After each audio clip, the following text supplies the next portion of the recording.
কুম্ভমেলায় আগুন লেগেছে, এটা নির্ঘাত দুর্ঘটনা না কোনো চক্রান্ত? রবিবার হঠাৎ করে মেলা চত্বরে আগুন লক্ষ্য করা যায়।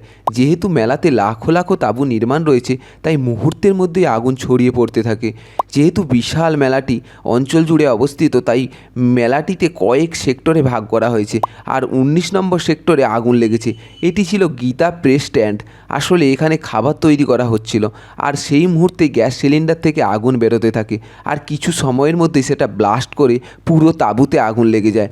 যেহেতু ট্যান্টগুলি সহজদার্য পদার্থ দিয়ে তৈরি, তাই মুহূর্তের মধ্যে আগুন ছড়িয়ে পড়তে থাকে। কিন্তু ঈশ্বরের কৃপায় আর যোগী প্রশাসনের দ্রুত তৎপরতায় আগুন 20 মিনিটের মধ্যেই নিয়ন্ত্রণ করা সম্ভব হয়।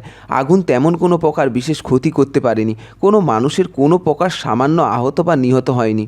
সত্যি প্রশাসনের এই বিশাল মেলাতে এত দ্রুত তৎপরতা এবং ঘটে যাওয়া দুর্ঘটনা থেকে মুহূর্তের মধ্যে নিয়ন্ত্রণ করা সত্যি তারিফযোগ্য।